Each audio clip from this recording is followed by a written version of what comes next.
Agradecemos a Deus pelo privilégio de estarmos juntos e compartilharmos este momento de reflexão que tem por título: O povo que caminhava em trevas viu uma grande luz. Acompanhe conosco a leitura de Mateus 4 e eu leio na NVI, Nova Versão Internacional. Mateus 4:1. Então Jesus foi levado pelo Espírito ao deserto para ser tentado pelo diabo. Essa narrativa de Mateus, de 1 a 14, vai falar sobre a tentação de Jesus. Continuando em Mateus 4, de 12 a 17. Quando Jesus viu que João tinha sido preso, voltou para a Galileia. Saindo de Nazaré, foi viver em Cafarnaum, que ficava junto ao mar, na região de Zebulon e Naftali, para cumprir o que fora dito pelo profeta Isaías: terra de Zebulon e terra de Naftali, caminho do mar, além do Jordão, Galileia dos gentios. O povo que vivia nas trevas viu uma grande luz. Sobre os que viviam na terra da sombra da morte, raiou uma luz. Aí no versículo de Mateus 4:17 continua: daí em diante, Jesus começou a pregar: arrependam-se, pois o reino dos céus está próximo. E essa mensagem de arrependimento é a mesma mensagem trazida por João Batista. Em Mateus 4:14 nós lemos: para cumprir o que fora dito pelo profeta Isaías, que acabamos de ler. Essa mensagem de Isaías nós encontramos em Isaías 9, de 1 a 7, que leio nesse momento. Também na versão NVI. Contudo, não haverá mais escuridão para os que estavam aflitos, diz Isaías. No passado, ele humilhou a terra de Zebulon e de Naftali, mas no futuro honrará a Galileia dos gentios, a caminho do mar, junto ao Jordão. O povo que caminhava em trevas viu uma grande luz, e sobre os que viviam na terra da sombra da morte raiou uma luz, que é a luz narrada em Mateus 4:16, e essa luz é Jesus. Isaías 9 continua no versículo 3: fizeste crescer a nação e aumentaste a sua alegria. Eles se alegram diante de ti, como os que se regozijam na colheita, como os que exultam quando divide os bens tomados na batalha. Pois tu destruíste o jugo que os oprimia, a canga que estava sobre os seus ombros, e a vara do castigo do seu opressor, como no dia da derrota de Midian.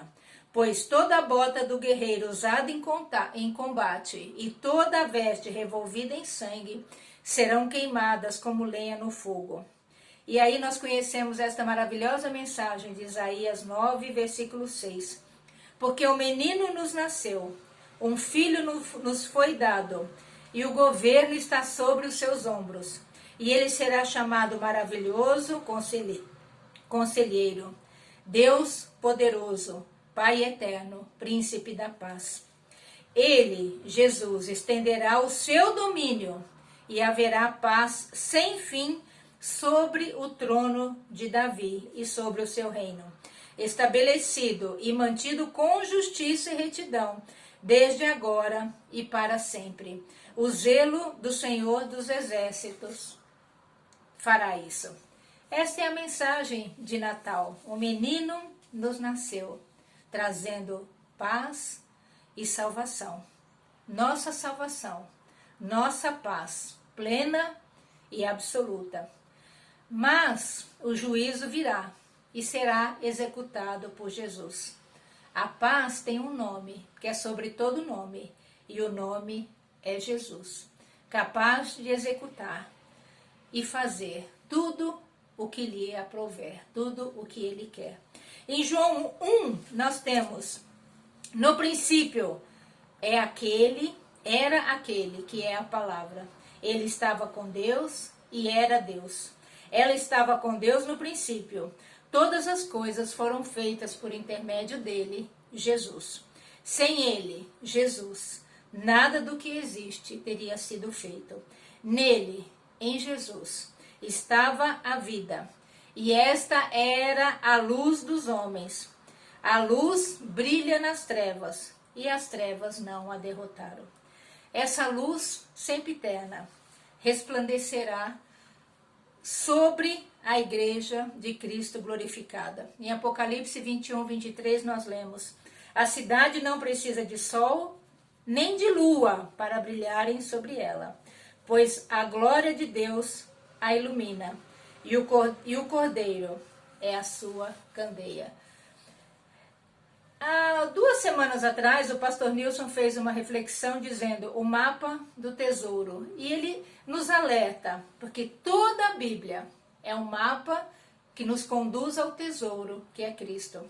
Salmo 119, 105, nós lemos: a tua palavra é lâmpada que ilumina os meus passos e luz que clareia o meu caminho. Toda a Bíblia nos leva a Jesus.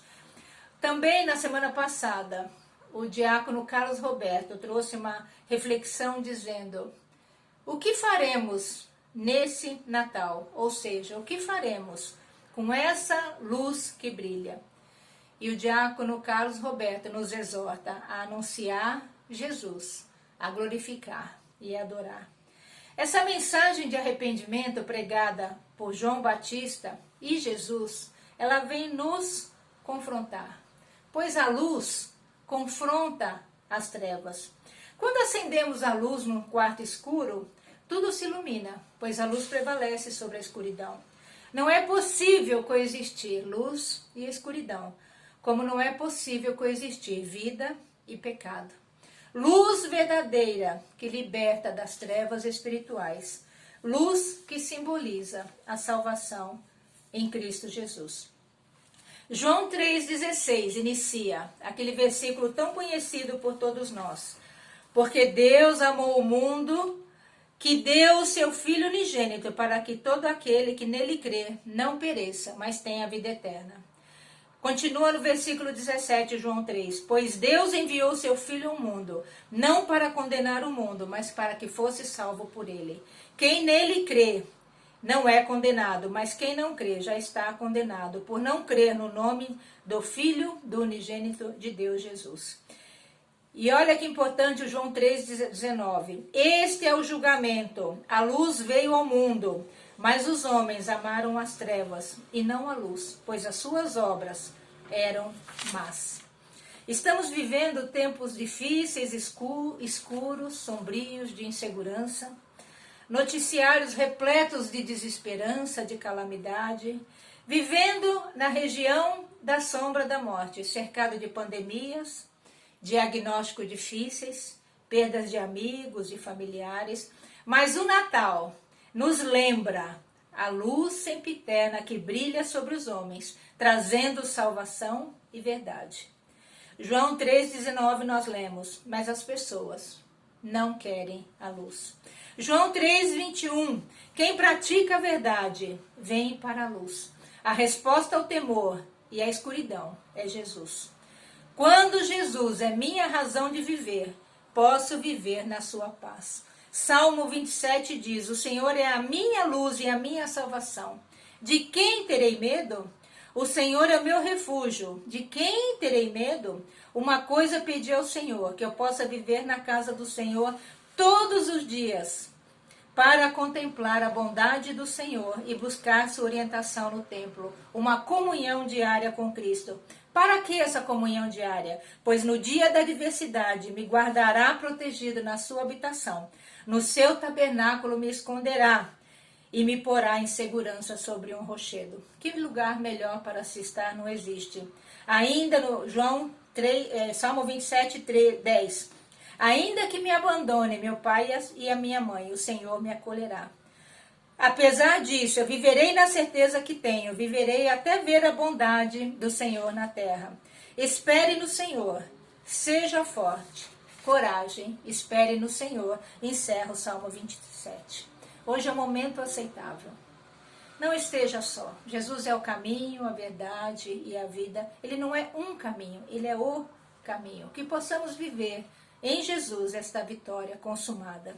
Que neste Natal possamos estar firmados na fé e na alegre expectativa de que temos um lugar preparado por Deus, onde brilha a luz sempiterna de Cristo Jesus. Amém.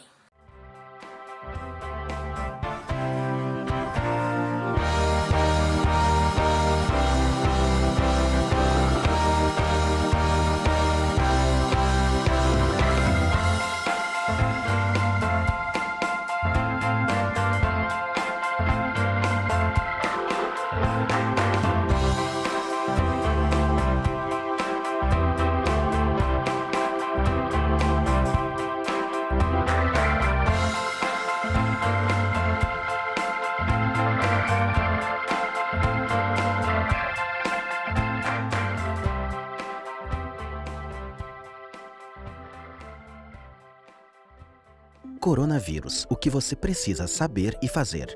Ele é transmitido pela saliva, espirro, tosse ou aperto de mãos. Os sintomas mais comuns são febre e tosse ou dificuldade para respirar. Para se prevenir, lave bem as mãos com água e sabão ou use álcool em gel. Ao tossir ou espirrar, cubra nariz e boca com o braço e não com as mãos. Mantenha os ambientes ventilados, não compartilhe objetos de uso pessoal e evite aglomerações. Caso apresente os sintomas, procure um posto de saúde.